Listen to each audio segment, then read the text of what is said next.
Hello there, you're listening and watching another Scoutcast on www.fantasyfootballscout.co.uk, and my name is Mark. My name's Jonty. My name's Andy. Happy New Year to the listener and to you, Jonty and Andy. Happy New Year to you. It's lovely to be back after a very busy festive time. It is indeed, yeah. It was a busy Christmas with 3 game weeks. Almost 4 game weeks to cover with the FA Cup this weekend as well. Lots to talk about in that. I think that I've almost gained some respectability over those 3 game weeks, and John will talk more about that in a moment. Andy, did you have a good Christmas or pretty average? Christmas was good. FPL maybe not so good, but yeah, enjoyed my time off. But not in fantasy terms, pretty average all round, I think, for the 3 of us. As I say, I gained a few elements of rank, but nothing spectacular. But yeah, it was a strange one. Good to be back, though. Good to be at FA Cup this weekend, and then we got a game week under floodlights, which I love. Tonight we're going to talk about Dele Alli. Is he a 4th or 5th midfielder? Is he in your team at all? If he is in your team, was he on the bench at the weekend? That was a difference for a lot of people, as we'll find out when Jonty looks at rough with a smooth. We're going to talk about Payet and Sanchez. We're going to talk about Man City inevitably and Aguero, who's just laid on a goal for Navas, I believe, which miracles do happen. New Year's resolutions, we've got to talk about those, I'm sure. I've got 1 or 2 up my sleeve. Jonty's got lots of stats. Inevitably, he's going to get his goals imminent table out. I'm sure at some point, I don't know when, who knows, but it's going to happen. It wouldn't be a Scoutcast without it. It is a Scoutcast about Granville again, who continues his hiatus. I'm sure we're getting back eventually, but in his absence, Andy is here again to make up the numbers in a fine style as usual. So, gentlemen, this game week, should we look back on it? Jonty, you've collected the 3 game weeks over Christmas, haven't you? And had a look at it.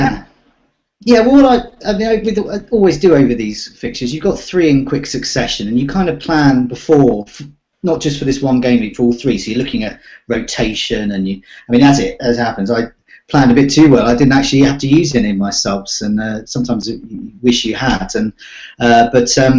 Yeah, so I was having a look at overall. So the overall average is 141 over the 3 games. Yeah, so that's not great, is it? So that's not great at all. I always go into this time thinking for myself, 150 is my kind of minimum that I expect to get. So an average of 50 points per game week, yeah? An average of 50 points a game week, I can come away with that quite happy. Anything up around, if I can get to 200, I'd be amazed. That would be a fantastic time. And obviously anything above 150, I'd be very happy with. So we're looking at overall average 141. The top 10,000 average, not much more than that, only 152.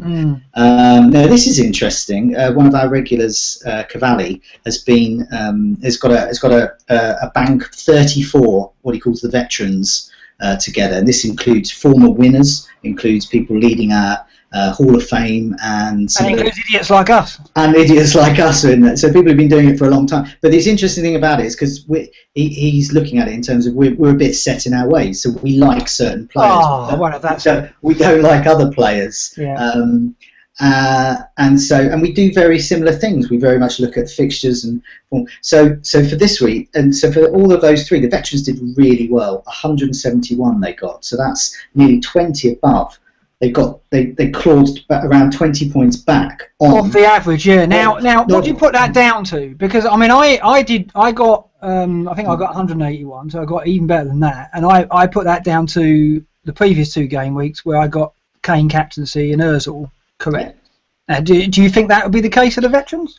Yeah, well, I think it's partly that. So for example, I think you and me were level going into the period, and you're about 20 points ahead of me, and that's exactly the captaincy moves that you made that worked, and my captaincy moves didn't.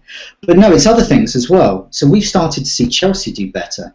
So one of the players I got in over Christmas was Ivanovic, and Ivanovic did me quite well. He got me a couple of clean sheets, got me some bonus as well. So this is really good. And others were starting to make those moves as well. So some of them are starting to think, I'll go for Costa. And Aguero is another big one. So more veterans, they were more likely to get Aguero in than the top 10,000 because they like to go back to that tried and tested captain. And so if they'd have captained him, say for example, in the last game week where he got 9 points, and this was a disastrous game week. Yeah, it was a shocker. I think the average was 40.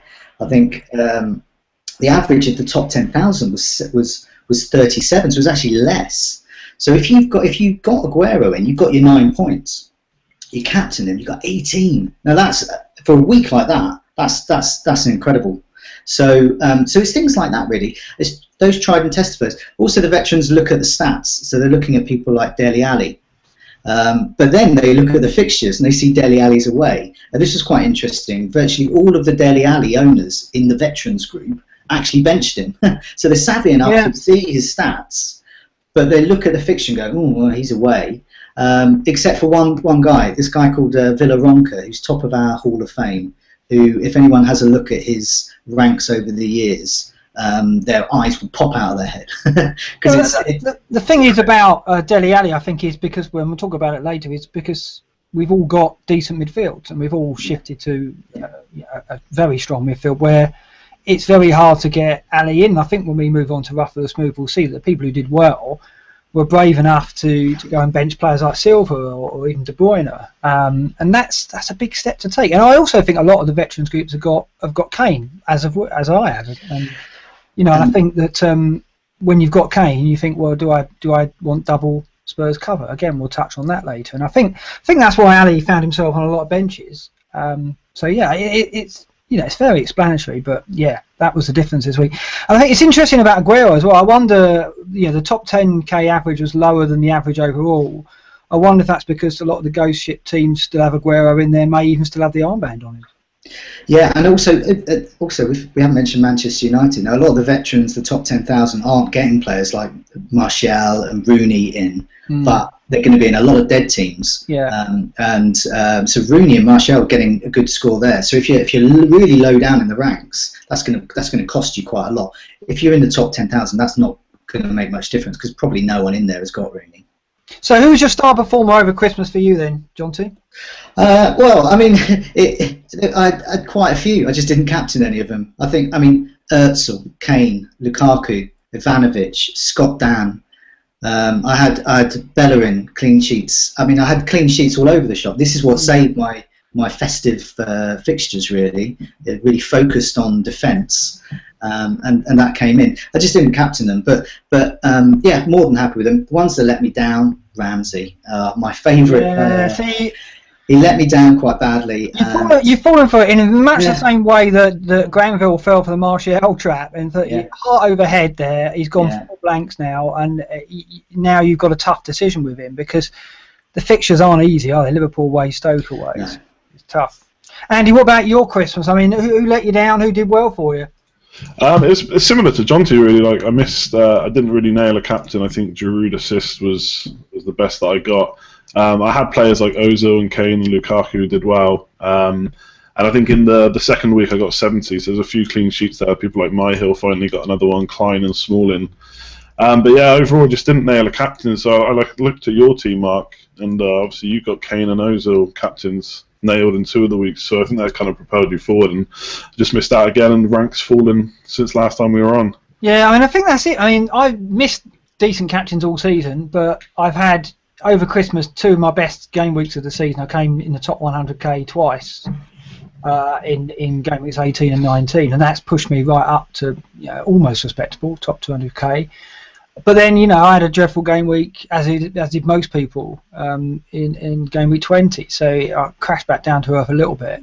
I don't know. It was a decent Christmas week, but for me, I took this policy of starting to build from the back and starting to look at maybe, in a bid to strengthen my bench, go for some strong defenders. All my defence are over 5 million, which I've never really had that. I've always had 1 or 2 budget defenders, but I just felt it was a good tactic at the moment. If I wasn't going to go Aguero, spend the money across the back 4, and then I'm going to try and hit the clean sheets. And he did well. I made some good transfers. Bellerin and Hennessy coming in game week 19 made a big difference for me. They got me 14 points, and I think that was a decent move. But now, I've got some tough decisions because I've actually got a really strong squad, and I don't really know who my best 11 are. So it's quite a tough one. I did something similar, and I thought if I'm not going Aguero, I'll back up my bench with a few good defenders. So I had 4 at 5 million, but I found over Christmas I didn't really need my bench. I think only once out of 3 game weeks did someone come on. There just wasn't that much rotation, at least. Yeah, it didn't happen, did it? It didn't happen at all. I was really prepared for the worst, and I was thinking, well, there's going to be a rotation at full backs, centre backs, and didn't happen at all. It was tricky, and I prepared for it. I had, I was benching people like Alderweireld were on my bench, and I was thinking, well, and Dawson was on my bench. I thought, at the very least, I think Zuma or Bellerin maybe would get rotated. Didn't happen. Maybe due to injury with Cahill, but it just didn't work out that way. So as it turns out, we could have. Jonty, your 11 didn't change, did it? Did you play the same 11 every week? Yeah, pretty much. I've got this thing with Palace where I've got Dan and Ward. Yeah. And one of the reasons I got that was I set it up for Christmas because they had good Christmas fixtures, and I thought, well, I'm bound to get a bit of rotation. I'll keep Ward on my bench. And so I ended up missing a few points from Ward, but I always had Dan's, and I always prefer to play Dan over Ward because there's always that chance of a goal. Indeed, that happened in the last game. I was listening to the commentary, and it was like Dan steaming in, just missed a header, and So I was very surprised. Hardly any rotation. I was a bit annoyed actually, but because I'd like to have seen use my bench a bit more. Yeah, and it might have found a few people out, but as it happened, they got away with it. So I don't know. It was a strange Christmas. Wasn't that spectacular for anyone in particular. We didn't see huge scores, but it went by, and now we plod on with the FA Cup this weekend, but a midweek game, which is always exciting. But before we look at that, let's look at Rough with the Smooth, Jonty. Let's look at some previous game weeks. Now, as we said, everyone suffered in game week 20, didn't they? But there was some trends here, certainly surrounding Dele Alli, as we've mentioned. Yeah, Mozart Balls did a couple of great moves. He just didn't know what to do with his transfers, as a lot of us. So he just moved Bella into Koscielny. Boom, Koscielny goal, clean sheet. He gets the points there, and he played Ali as well, and he benched De Bruyne. So now that's quite an interesting one, and we're going to come to Man City aways, the form of Man City away a bit later. The Bella into Koscielny's interesting. I presume he must have, like a lot of people, thought, well, Debussy may get a game, but it didn't happen, did it? And Koscielny, and what was interesting, Koscielny did miss game week 19, so he was nailed on, and Bellerin he felt perhaps wasn't. Made sense, I guess, but it was. Yeah, we put him in the scout picks, for that reason. We thought, this guy's nailed on, he's going to play. There's the other thing is, Bellerin's someone I'm looking at ditching as well because it's not just fixtures. He's just not getting the bonus. It's Koscielny and Monreal are the two guys we need for that. And also, if you want to save a bit of money, it's Mertesacker. So if you've got a strong bench and he doesn't play, he's not the kind of player that's going to suddenly come on in the 90th minute. So if you've got a strong bench, Mertesacker is actually quite a good option. I'm looking at it. Liverpool, Stoke and Chelsea are next three. Yeah. And we're back in the room. Sorry about that. I don't know what happened there. I think Google just had a downtime there. Does happen, even to the biggest. We're back. We were talking about Rough with the Smooth, weren't we, Jonty? So should we move on? We had Mozart Balls. Let's have a look at Every Dog Had Its Day. Yeah. I'll just I'll kind of rattle through some of these. So these are some more smooth game weeks. Every Dog Has Its Day. He got 55 points. This is a huge score in game week 20. All three defenders got clean sheets. He benched Silva. That's brave for Ali. That was great. Another one benched a City player. So this is the key. This is separating the men from the boys, the girls from the women in fantasy football. It's those who are brave enough to bench a City player away and get Ali in. But yeah, bad luck, Jonathan. He's called. This is a cracker, isn't it? No bad luck for him. He brought in Cresswell for 9 points. He got a goal from Johnny Evans. He had Ali on the pitch. He had Aguero in place, and his bench points -1. So perfect game week for him. This was it, wasn't it? It was getting the bench right. That was the key. And Johnny Evans did a lot of people. A lot of people had Evans over Dawson, which I was surprised at. I think a lot of people on Scout favour Dawson. You had Evans for a while. Seemed a lot of people had him though, didn't they? Yeah, it was just why I got rid of him in the end was just the fear of injuries and stuff. But Johnny Evans is not going to be scoring lots of goals all the time. But But they're all in the mix though. Macaulay, Evans, Dawson, set pieces of West Brom's goal threat basically. Very lucky there. So we've got a rough and a smooth. This is Springbank. Got Moreno out and Koscielny in. So he got 45 points, but he did bench Cresswell, Ali, and look at that. Alderweireld. 26 points. Right, congratulations on Alderweireld there. 26 points on the bench. Yeah. So that's pretty amazing stuff. So we've got some roughs though. Red Lightning. This is terrible. He emailed this to me and he put it up on the site as well. The roughest game week you think he's ever had. He got 22. There was actually only 75,000 players out of 3.5 million who were worse than him. To put that into perspective, his game week rank was I very presume near. he's out of the cup then. Yeah, unless he managed to draw one of the 75,000. Lukaku was the only player he had that managed to score more than 2 points. He'd actually been better off if all of his players had scored 2 points. So that's pretty bad. Nice one, Cyril. Benched Ali and Evans. That's 18 points. Özil captain. And DC, final one here. DC, rough 21 points. His game week rank, once again, 3.5 million. And his bench 25 points on the bench. Yeah, 25 points on the bench. He considers Smooth getting a clean sheet point for Ramsey. That's how bad the week was. I blame you for this. He captained Ramsey. Yeah, that's got to have something to do with you, isn't it? I know they keep listening to me about Ramsey, but yeah. Okay, questions then. Dele Alli comes up a lot. He's come up a lot in those rough of the smooths. He's been raised in the questions from the community this week. 5 goals, 5 assists, 9 bonus, 2 double-figure returns. Are we looking at him? And if we are looking at him, are we looking at him as a 4th midfielder rather than just a 5th? He's 5.4 million, so anybody can get him in.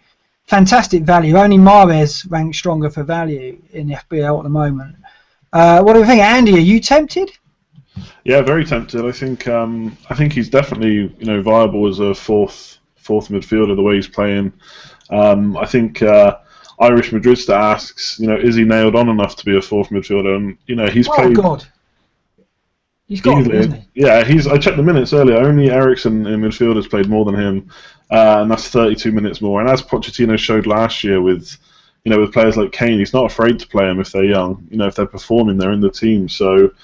Yeah, he's probably going to be in for me this week, and 4th midfielder definitely all the way. I know Jonty's thinking the same. You're going Ali as well, are you, Jonty? I've gone Ali. Oh, have you? You've got him already? Yeah, well, I did the match of the day challenge. Last time I did that, I got a young man called Jamie Vardy in. I've heard of him. So you watched his performance at Everton and just straight in, did you? I watched the highlights. Yeah, no, this has been brewing for a while really. We have one of our posters, Pochettino, very similar name to the manager, pointed out that especially when Dembele doesn't play, Kane is not only less effective, but Ali goes further forward. And part of the problem with Ali and Kane is that Ali's not a very good passer, not as good a passer rather as Dembele, so that affects Kane. So that forces Ali forward and Kane back. So that puts Ali in the driving seat for the goals. And I witnessed it on watching the highlights on Match of the Day. It was quite something to behold. And then I looked at the heat map afterwards, and there he was, Ali, right, centre forward. So he's out of position when Dembele's not there. Even when Dembele plays, he's a threat. So he's this constant threat. So I've got this table called One Stat to Rule Them All, and that's one based really around big chances and shots on target. And these are 2 good stats. They're pretty much a good predictor of goals. But over the last 4 game weeks, 1, 2, 3, 4, 5, he's fifth. He's 5th down there. He's got 6 shots on target. He's got more shots on target than Harry Kane. He's getting the big chances. He's creating chances as well. So he's got assist potential, goal potential. 5.3 million. Ramsey's gone. Ali's in. Ali's the new Ramsey for me. So Ramsey, I was looking at his stats, and it's 59.4 or 39 minutes per effort on goal, 59.4 chances correct. So he is all round. 5 goals, 5 assists. He can get you both. But looking above him in terms of minutes per shot, Ramsey, Barkley, Siggy, Balassi, Mane, these are all above him. So the question is, when you get him, are you going to play him week in, week out? Is he going to be your 5th mid, or are you going to back him and go 4th mid? It depends. It will depend slightly on the fixtures. But I was looking at the fixtures coming up. Spurs fixtures are good. Ali does do better away as well. He's got good home games. He does well away. I can't see any reason not to play him. For the moment, he's my 4th midfielder. One of the reasons I've got him, we'll come to later our plans, but it frees up a lot of money, and that money, as players like Aguero, Costa, even some of the Manchester United players are starting to pick up their form. Suddenly transfer value matters. So a 5.3 million centre forward for Spurs, hard to ignore. Yeah, I think that's the key point. It's Spurs. It's not just a 5.3 million player from, a team lower down that might not be doing so well, but Spurs are doing pretty well this year, and I think it sounds a bit cliche, but I think if he was priced at 7 to 8 million, we might not even be having this conversation. It'd just be, he'd be in as a fourth midfielder for a lot more teams. Yeah. I think it's just the price putting people off. Exactly, it's funny how the price does that. We looked at it last season with Kane, and not many people. It took a while for people to captain him and come around to that idea of giving him the armband. The same with Vardy and Mahrez this season. We all kind of sat back and went, well, Vardy and Mahrez are scoring points, but we wouldn't put the armband on them. Suddenly, 6 weeks later, we're all clamouring to get it on them, and it's strange. And the other thing with Ali is it gives you the option of getting rid of Kane, doesn't it? And that's something we should talk about now, because I mean it's been raised again, isn't it? This Dembele issue. You touched on it just now, Jonty, but you've got plenty of analysis on this, haven't you? Yeah, we had some analysis before, but we've had the festive fixtures now, and we've got more proof. It just backs up the same thing again. So looking at Kane's average over game weeks 17 and 18, so Dembele played them. So his goal attempts is an average of 3 goal attempts a game. That's pretty good. That's what you'd expect. So then you look at game week 16, where Dembele didn't play, that goal attempts was straight down again, down to 2. But of course, there's no shot, and the shots aren't on target enough. He's not getting into the positions enough. And you look again at the same one. So you look at game week 17-18. Once again, Dembele played. Game week 20, no Dembele. No goals as we know from Kane. He did hit the post or the crossbar, but shots on target 0. So he's averaging shots on target with two a game with Dembele playing, and then they're down to 0 in game week 20. And over that period, we've seen Dele Alli just shoot up as well. So Kane fall down.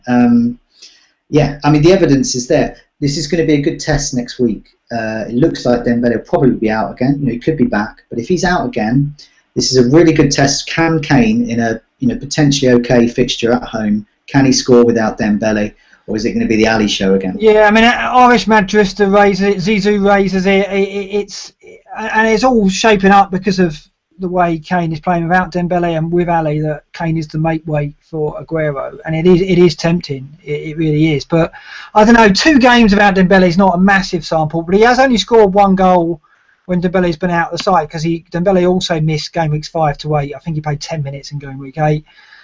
So over the season, over the I think it's 5 games, he's only got 1 goal with Dembele out of the side, Kane. So there might be something to it. I don't know. I think Leicester's a difficult. They're at home to Leicester next. They got them in the cup first. That's a difficult fixture because Leicester are defending better. I don't know whether that's enough. I think Sunderland at home after that game week 22. If Dembele doesn't play and Kane doesn't produce, for me that'll be the turning point. I think I'm going to be patient enough, because I just think the gap between, if I was looking at Kane or Aguero, and I guess this is where people are going. This is all the talk. Zizou raises it. Is Kane the one to make way? Is it Lukaku? A lot of people favouring Kane because they want to keep Lukaku, who scored again tonight in the Capital One Cup. He seems to be someone you just can't afford to get rid of. But with Ali, Kane is the man. But I look at the stats, and Kane and Aguero, the comparison, Kane's doing well next to him in terms of goal attempts and seeing more of the ball. He's creating more chances than Aguero. He's on penalties just like Aguero. And the difference at the moment between Spurs and City isn't that great. It's not like City are a goal machine at the moment. Obviously, the Watford result could be a turning point, but I'm going to give it more time. I'm going to give Kane at least that Sunderland game, I think. Yeah, Andy, well, you've got Harry Kane on your side, have you? We all have, haven't we? Yeah, I think we all do. Are you looking to offload Kane, or do you buy into the Dembele thing, or are you looking to keep? It seems hard not to buy into it with such good stats to back it up. But I just look at the fixtures, and in the next 7 games they've got 4 home games, and they're all really good. Leicester are defending better, but then Sunderland, and I just don't see how I get rid of Harry Kane before Sunderland. Yeah. So I'll probably bring Ali in, but there's no way I'll be getting rid of Kane, not with those fixtures. I think he'll be staying. And in terms of I know the questions raised about Kane and Lukaku, they've both scored 10 in the last 11. So although Lukaku's scoring more regularly, Kane is still backing it up. He's scoring more braces. He scored a hat-trick. So, yeah, it's a tough one. I mean, I suppose for captain or whatever every week, maybe Lukaku's better for assured points. But it's a tough one for you to get rid of, but not Kane, not for me. No, same here. I think we've got to give him more time. As Andy said, the record that Kane and Lukaku have got at the moment is just so strong that anyone other than Aguero would be preposterous getting rid of one of them. And I just think even with Aguero, yes, he got the goal at Watford, and I know they've got 2 home games to come, but most of us have got De Bruyne, and I don't know, I think that might just be enough. We'll see. It's all about the captaincy, isn't it? That's the thing. So presumably, John, to you've got Aguero well and truly lined up. Yeah. I mean, I'll either take a hit. I can't quite just do Vardy for him, but I'll take a hit and get him in, because I had 2 frees, so I can do that. Or I might avoid Aguero. Let's see if he's got another game to go, another cup game. His legs are made of glass, so if he shatters over the next few days, then I'll be looking at Costa, who I think is a great. Really? Okay, big. That is a maverick move for a dullard, that one, isn't it? Surely. Yeah, well, it is. It's kind of. It seems that way, but I don't think it is. I think it's classic dullard veteran. It's like looking back at a proven performer who had a great game week against Palace. And he's got West Brom next. West Brom away. West Brom will be away. So, there's every chance of goals there. Yeah, he's got 4 in 6 at home. Yeah, he's improving stats all the time. But yeah, no, I prefer Aguero, and I'm willing to take a hit to get Aguero. But let's just see how his little legs survive. This brings us on to Doolittle's question. He's raising the issue, is it time for big hitters? And the way you're talking, looking at Chelsea and United as well as Aguero, I guess you agree it is. I mean, are we going to see this in the second half of the season? Yeah, I think we have every season. It's always the way. The big sides, the City, Manchester United, even Chelsea. Arsenal always have a dip somewhere, but it all pans out in the end. They're all going to do better because they've got bigger squads, they've got better players. If they can stay off the treatment table, I think we're going to see that, and we're already starting to see that in defence. And one of the reasons you did well, Mark, over the festive times, because you got the likes of Bellerin in you, so you got an Arsenal defender in, and I've got Ivanovic in, and this is the way it's starting to move, and this is I firmly believe that, which is great news, I think, for boring old veteran dullards like us. And hopefully we'll teach these kind of new fancy managers. This is the problem I have with Aguero, though, because as I said, all my defence is over 5 million, so I've spent quite a lot of money there, and I do think I've held on to Zuma, and I think it looks like he's going to keep his place. We'll see. It'd be interesting. It's not assured, but yeah, I've got the Chelsea defence, I've got the Arsenal defence, I've got the Tottenham defence, and I've got good defenders around now. I can't afford to get Aguero. I'd have to sell De Bruyne. I could wrangle some money in midfield, but probably not enough without selling De Bruyne, and I don't know about that. So for me, I think you're right. I think big defenders in big sides will come good. We'll see when it becomes a proper results business, when people are beginning to grind out 1-0s, then I think that's when defenders come into their own. I think United defence has been doing it all season, but I think we'll start seeing Chelsea and Arsenal and City, when company's back, do the same. So I think. Yeah, spending a bit of money there is the way to go, but can you do that with Aguero? I don't know.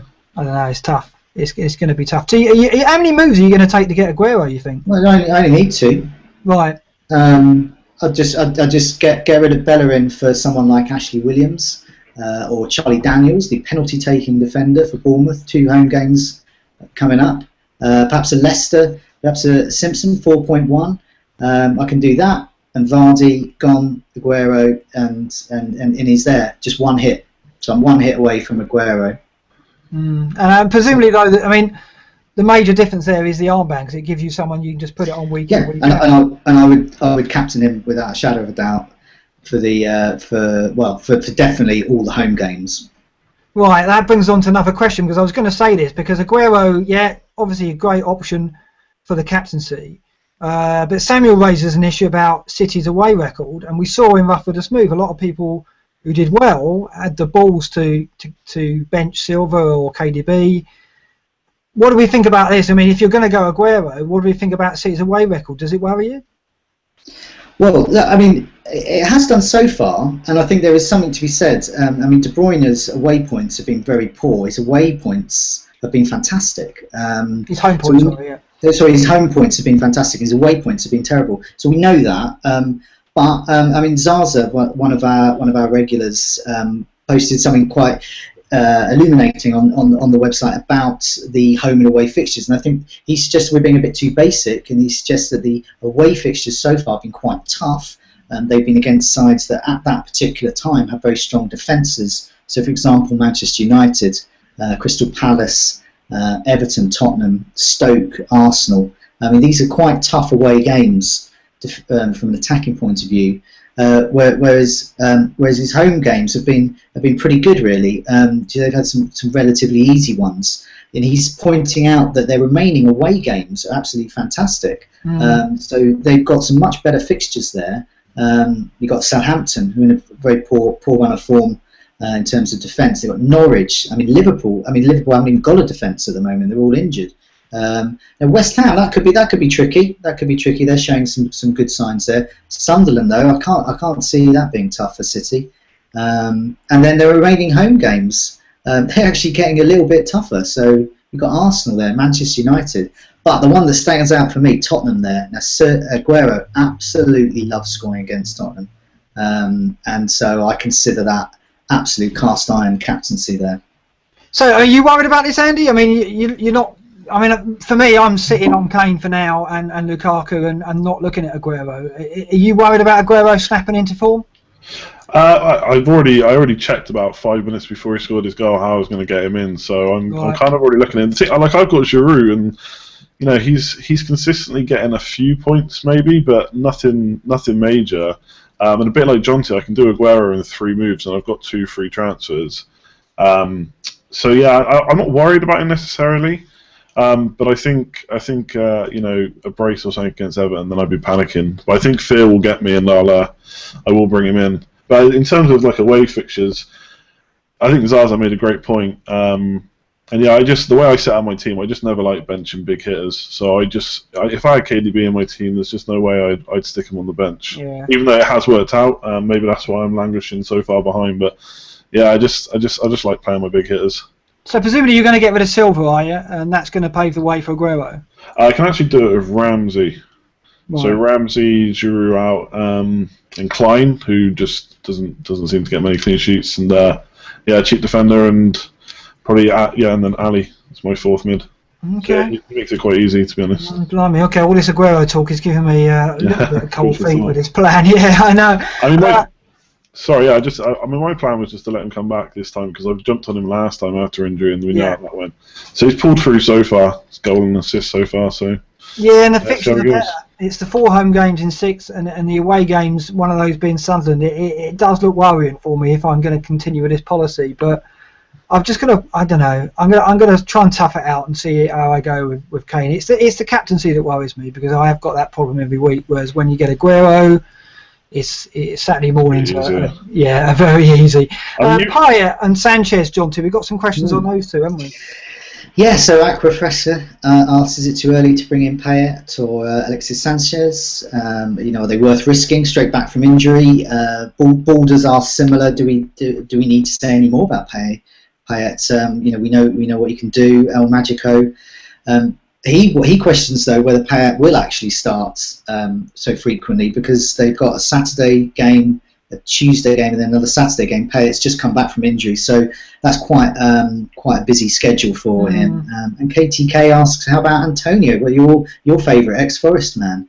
We wonder about him. But I mean, I had a quick look at the last 6 matches. So this is last 6 matches played, not last 6 game weeks in terms of chances created. This is where Payet really should be shining, and he is. Özil top 25, Payet 23. So he's holding pace with Özil there. That's how good he is. And that says to me, yes, he is. So his price is reduced because obviously he's been injured. I think he's an absolutely great option to have. His style of play isn't a kind of a all-out Michael Owen style sprint up the pitch kind of thing. He's much more considered player with that. With Sanchez, I personally would be holding fire. Luckily, we can do that. The fixtures aren't great, and like Aguero, he has a bit of a track record of not quite coming back immediately. So I'd like to give him a game or 2. Yeah, I mean, Payet isn't a player I've owned all season, and that was a big thing for you. And Granville had him, and I didn't, and he was doing very well for you. Created a chance every 23.4 minutes. Ozil 20.4, the only midfielder who's creating chances quicker, but he's having more goal attempts than Ozil. 7.7 now. Yeah, very tempting for me because I've still got Mane and Ayew who aren't doing it for me. I've said I'll keep faith with those two, but the situation with Mane at Southampton is reaching critical mass, I think. So I think that policy is going to have to change. And Payet, I'm looking at Sanchez is interesting because I think the presumption is that Sanchez isn't doing as well this season. But I've looked at his stats and he's receiving more passes. His minutes per goals is stronger. His minutes per attempt is stronger. So he's showing all the signs that he could match the kind of the 16 goals and 8 assists he got last season. But so far, only 6 goals in the run he's had this season. And with Ozil so consistent, of course, we're going to be hesitant. And I think he's just going to be a really explosive differential for quite a while. Especially with people moving to get Aguero, they're not going to have the money to do the Ozil to Sanchez swap. So he's going to go largely ignored, I think, which is quite interesting. Only Coutinho's had more shots from midfield than him this season. Even though Sanchez has missed 4 games, no one has caught him up. And the gap is big between Coutinho and Sanchez. But as we know, Sanchez has more shots in the box. So he's going to be an interesting one. Like Costa, he's going to be a heavy hitter player, just laying there dormant, waiting for people to pick up and be a differential, I think. I don't think many people are going to look that way. I mean, what do you think of Sanchez, Andy? Yeah, I mean, like you say, if he comes back and starts firing, then it's tough to bring him in straight away, especially if you own people like De Bruyne. The money's just possibly not there, especially if you're getting Aguero. I think like the last Scoutcast we were saying how it's very hard to climb the ranks at the moment because there's not many differentials, and right now there seems to actually be potentially quite a few. Yeah. So for those who are low down in the ranks like me, maybe we should be thinking about people like Sanchez, but because of the cost, I'd be a bit more put off getting him in straight away from injury. I'd like to see him a bit first, whereas Payet has had his cameo now against Liverpool. There's possibly a cup game where he might get a run in. So I'd be much more willing to bring Payet in than Sanchez straight away, I think. Yeah, I mean, they've got away fixtures, 4 and 6 West Ham, but they are decent games. Yeah. Newcastle next 2. You've got to think that West Ham have got a chance of scoring in both of those. Southampton, Norwich, game week 25-26, and they've got Villa at home 24. So Payet's got a platform there, and they're doing all right. Bilic is getting results, got results with half a squad missing. He's got Antonio on the other flank. He's an interesting option, but when you've got Ali at 5'4", Antonio at 5'2", yeah, loses his shine a bit, particularly when Payet's the option. So, yeah, to answer your question on him, John T, I like Antonio. I knew he'd do well because he's so direct, he's so strong and quick, he's difficult to handle. He's not a fine player, but I'm not surprised he's starting to get goals for them. But I just think with Ali in the equation, he's going to get ignored largely. So, next one, John T, we've got one on New Year's resolutions, haven't we? Yeah, Hooky asks. Well, he asks us that simply. What are our New Year resolutions? So let's go Andy first. What do you reckon? What's your New Year resolution? I think I just have to start taking more risks, really, FPL wise, and starting to play a bit, maybe a bit dullard. So yeah, I think more risks, and just not to give up because it'd be pretty easy to give up right now with the rank. But yeah, not to give up on a few more risks, Sanchez and the like, maybe. Have you thought about your wild card, Andy? Have you thought about doing it early and getting those differentials in? I have. I just, and this is where I'm going to go against the risk. The problem is I'd want to change the whole team if I used it now, and that's probably a little bit, of a risk too far.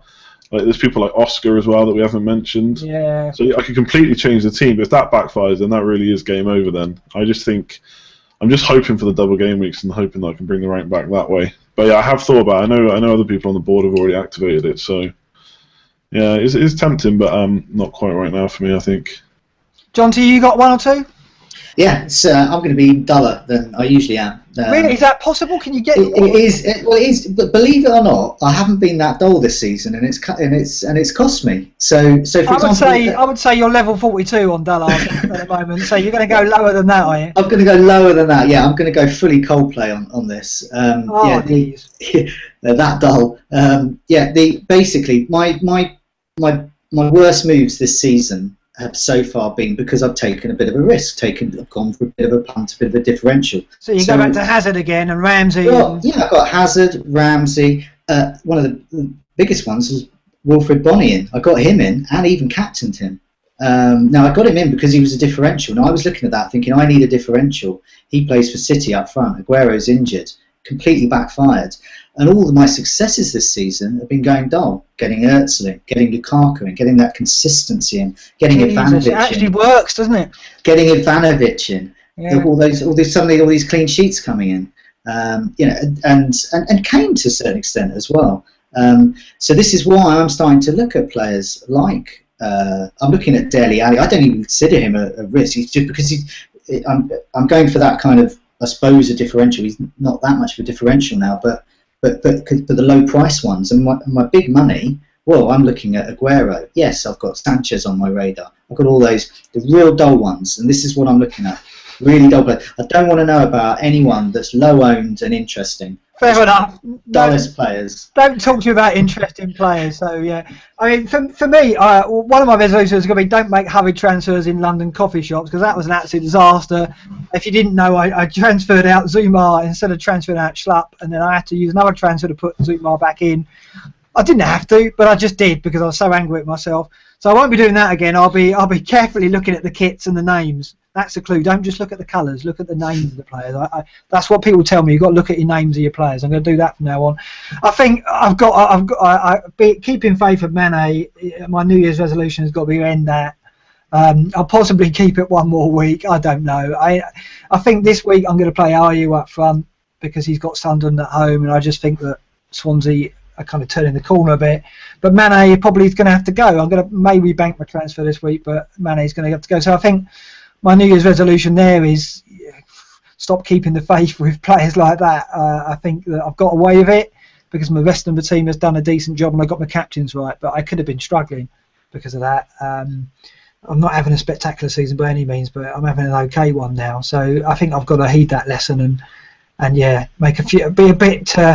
be a bit more brave with my decisions in those areas. The fourth and fifth midfielders are the key positions to get your differentials in, and I've been trying to hang on to mine, and it hasn't been working. So that's going to be mine. Let's look ahead to the game week. Should we pick a clean sheet each out for game week 21? Andy, we'll start with you. Pick your first clean sheet. We'll do one each. Okay. I think I'll go Chelsea against West Brom. I think I got the West Brom away game last time, but I'll go Chelsea. I think that's always a pretty dead set. West Brom away. Do you buy into this resurgence then under Hiddink? Yeah, definitely. They've looked better the last couple of weeks. Definitely. I mean, I was looking at possibly some of their defence before, but yeah, people like Oscar and Costa, they could really be differentials over the next couple of weeks that people just aren't going to be on. So yeah, it might be worth a risk. Yeah, absolutely. So you haven't got a Chelsea defender at the moment, Andy. Are you thinking about that then? Probably not, just because I've got Smalling still, and I'm probably not going to get rid of him. So no. I know I should. There's just not enough transfers. I need so much cash tied up in him, though, haven't you? I'd be tempted by Ivanovic if I was going to bring someone in. Definitely, I think he looks good. Clean sheet for you, Jonty. I guess you're going to endorse that Chelsea one. Have you got one? Oh yeah, totally. Yeah, that would have been my top choice. I'm going to go Stoke. Just purely because of opposition. They're at home, and it's Norwich. Norwich are pretty poor. And Stoke are pretty good. They've got lots of games at the moment, and Hughes hasn't been rotating. So I'm anticipating for the FA Cup some rotation for Stoke. They need to, because he's been playing every match. 4 in a row now, unchanged. Unbelievable. So if there's a bit of rest and their players can get that rest, I think Stoke. Yeah, I mean, I've got Johnson and Butland. I'm not going to play them both. I got Johnson in so I could rotate Hennessy and Butland. So Hennessy plays for me in goal and Johnson plays for me in defence this week. So I've got Palace at Villa as well, because I think Palace at Villa is a decent one. But I'm going to go, I think there's a couple. I think Swansea and Sunderland. I think Swansea's form, 3 clean sheets in 4. They conceded at United, but they kept 3 on the spin after that. Before that, rather, Ashley Williams 3 bonus in his last 4 games. Home at Sunderland, you've got to think they're going to keep another one, and Williams could be in for bonus again. The other one, I think Spurs could keep one against Leicester the way Leicester drawing blanks at the moment, and Spurs best defence in the league. So I've got a problem there. I might have to play 4 at the back and not play 4 in midfield. I don't know. It's going to be a tricky one, that, because I haven't played Toby Alderweireld for a few weeks, and I'm worried that it hurt me at Everton. It could hurt me again, I think, with Leicester. So fancy on and risks. We'll go to you again first, Andy. Have you got one? Yeah, I'm going to go for Bojan at Stoke. 3% owned. I had a quick look at his stats, and although he's maybe not having as many shots as other players, in terms of actually shots on target, he's up there. I think he's top 4 or 5 with Vigalo, KDB, and Carroll. So, yeah, hoping he can do the business against Norwich. Yeah, the only worry with him is the minutes. He's been taken on the hour mark the last 2, isn't he? He is on Penslow. I don't know. Norwich kept a clean sheet last time out. I think Stoke will win that. But like Jonty said, it's all about the fatigue and what Hughes puts out in the FA Cup, because he's running them into the ground at the moment. They've been quite fortunate with injuries, but I don't know. I think you'll get an hour out of Bojan for sure. Whether you'll get points, we'll have to see. Jonty, what have you got? Yeah, I'm sticking with Stoke as well. Shaqiri. Okay, not Shakira. Okay. No, I pronounced that correctly. I usually try and look at my goals and assist imminent tables, and here it comes. Yeah. I got a bit of stick last time because I picked Yaya Toure from my. It wasn't risky enough. Too dull. Green Wimble took you to task for that, didn't he? Yeah, I can't really get any more. The goals imminent's full of people like Rooney and Aguero and De Bruyne, so I'm not. They're not risks. Whereas assist imminent is a few more there. I think Shaqiri. We've seen that he started scoring the goals. He's showing that he is a class player. We all knew that anyway. So yeah. Okay, well I've got one. I'm going to go Swansea. I'm going to go IU because I've held on to him so long and he's got to get me something eventually. So I'm going to start him, and I think Swansea will beat Sunderland at home. I think they'll get a couple of goals at last. But I know we're arguing at the moment behind the scenes about Siggy versus IU. So you're going to tell me I've got it completely wrong, aren't you, Jonty? Yeah, totally. I mean, I did a comparison check using a comparison tool, and it was I knew from my eyes watching the highlights. You knew from your eyes. I used my eyes and my brain, and Sigurdsson looked the better player. And looking at the stats, one of them. We was looking over the last 4 game weeks. I think we have a stat in the members area of influence, which correlates a lot. IU's was 0. I mean, I don't think I've actually seen that where you've actually got a 0 influence. He's got no influence on Swansea. Well, yeah, that's pretty poor. And basically, one thing that is of note though with IU is he is getting some shots in. They're just none of them are on target, which probably shows that he's not actually a striker, and he's been playing as a striker. And we've seen this before with Coutinho. He starts appearing on these goals imminent, assists imminent, because he's getting the shots in, but they're not actually on target. So what we need to see with IU, and what I'll be watching out for, is his shots on target going to improve? And if they're not really improving, then it's definitely time to abandon him for good and get onto the Sigurdsson train. 4 in 6 at home, Swansea, and look like they're playing well again under Curtis. We think a new manager's coming in, but they're not in any hurry at the moment, and Swansea seem to have a bit of confidence. I don't know. Where do you stand on Siggy and IU, Andy? I don't expect you to back me up. Yeah, that's good. I think if I was going to get one, I would go Sigurdsson too. I've seen a bit of Swansea over the last couple of games, and it just seems to be like he's on the verge of a couple more goals. Obviously scored against us, but yeah, I think I'd go Sigurdsson. If I had to pick between the two right now.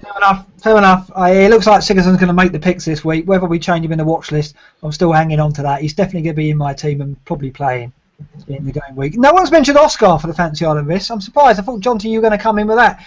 You're liking him at the moment, aren't you? He's on 10. I do, yeah. We had some confirmation over Christmas, kind of sneaked in a little tweet from Hiddink. Basically, Oscar's now number 1 penalty taker. I mean, where does that leave Hazard? I mean, I know he's injured now, but with his form dipping and he's not even on penalties, well, that's the end of Hazard really as a fantasy asset. Oscar's the man now. He did miss a penalty, so he could be a bit of a blessing, mixed blessing there. But ordinarily I would. I was looking back at the predictions of the year. Looking back, and obviously they're quite wrong mostly. But I did put Oscar as my differential of the year. Did you now? Okay. So whilst I haven't picked him this week, I do tip him to do very well because he's clearly in favour. And Hiddink, like Mikel. I mean, Mikel is for Fantasy Premier League is a terrible option as a defensive midfielder. But he likes him, doesn't he? But Hiddink absolutely loves John Obi Mikel. He also likes Ivanovic, and another reason I got Ivanovic in was Ivanovic's comments about Hiddink, because Hiddink was the one that first started really playing Ivanovic, started having that faith in him. and there's clearly a good relationship there, and that's what you want. So okay, transfers and captain. We'll start with you, Andy. Who are you going with in both cases? I think if I bring him in, then it has to be Aguero captain. Otherwise, probably Kane or even maybe Ali. He might be a good captain choice this week. So you got 2 free transfers. Yep. So you're going to spend 3, are you, to bring Aguero in? Is that the idea? Yeah, unless he gets injured. I think that's probably the plan. Although I am now thinking more about Oscar maybe. But yeah, I think Ali, Aguero, and like a cheap defender like Rangel or maybe Daniels, someone like that. And then I can bring in Aguero, Ali. And the armband straight on Aguero. I think it has to be. If you're going to bring him in, well, he's still a bit of a differential. It's the time to do it, really. Fingers crossed, then. Am I going to hear the same from you, Jonty? Yeah, I've already spent 1 transfer, Ramsey to Ali. That frees up a bit of cash. Next one will be Vardy to Aguero, and I'm going to need 1 million somewhere for my defence. So it'll either be Bellerin down to a 4.5, 4.9 defender. If the prices can hold out and till I can be satisfied that Aguero is going to play, I might be able to do Moreno to a bit of bench fodder from Norwich, Ryan Bennett, who's playing. He's 3.9. I've yet to get into my second sub this season, so my third sub, which he will be. So I'll do that. And who will I captain? If I get Aguero in, I'll captain him. If Aguero gets injured, do you need to? So do you spend points there, Jonty, to get Aguero in, or can you do it for free? Vardy, yeah. I want to get a shot of Vardy. I don't want to get rid of Kane or Lukaku just yet. I don't want to get rid of Lukaku full stop, but I don't want to get rid of Kane just yet. So we're not worried about getting rid of Vardy then, right, Jonty? No. You're straight in there. Okay. You worried about this injury, are you, or loss of form from Leicester? No, not necessarily. I think Leicester will, just start evening itself out. They're going to go through a bit of a slump. I mean, essentially the other teams that are used to being up there are going to get better at that, and Leicester will have a bit of a slump. I mean, we're already seeing it. They're not performing at the moment. He hasn't rotated the squad enough. He's the tinker man. He hasn't tinkered, so there's going to be a bit of that.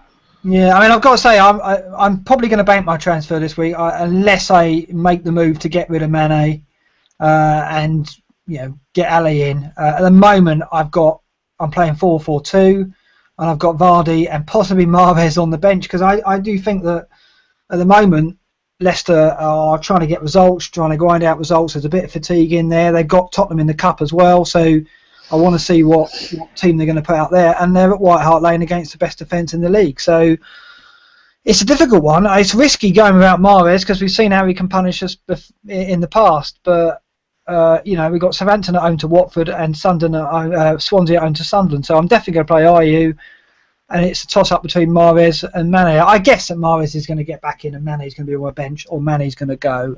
Captain-wise, it's on Kane at the moment, maybe because it has to be. I'm worried about that because, as I say, Leicester are looking to get results. They're a bit tighter, and I wonder, with Dembele, like you say, you build a good case for that. So I'm struggling, and that's maybe it's going to go to De Bruyne. Maybe I'm going to protect myself on Aguero there. I think, I think Leicester have only conceded like 4 goals in the last 6 games, something like that. Yeah. Because I had their double defence last week. From watching them, they're doing really well. They're still conceding a lot of shots, but from actually watching them, they look fairly solid. So yeah, I still think Kane's a good option at home, but maybe if there's no one else. Yeah, I mean, this is the thing with Aguero. He gives you that captain. Already, I'm worried about it. So I don't know whether De Bruyne's going to cover it. He's done very well at home, though, De Bruyne, so maybe it is enough. We'll have to see. That's what I've got to gamble on. But then you guys have got him as well, so it's going to be a big differential if you guys get Aguero in and captain him and he delivers. It's going to hurt me a lot. So I think by the time we do the next week's Scoutcast, I could be eating my words and very much looking at Aguero myself, particularly as we're scheduled to do that on Wednesday evening, which is going to be after the City game against Everton. We'll see if Aguero hurts me straight away, and if I'm already changing my plans, we'll have to see. Thanks so much for joining us this week, Andy and John T. Thanks so much for the questions and rough with the smooth. A nice little interval in the middle of the Scoutcast. We won't do that again. Sorry about that to the viewer and the listener. But thanks so much, and we'll see you for the midweek Scoutcast, probably on the final whistle next Wednesday. It's a good night from me. Good night from me. Good night from me.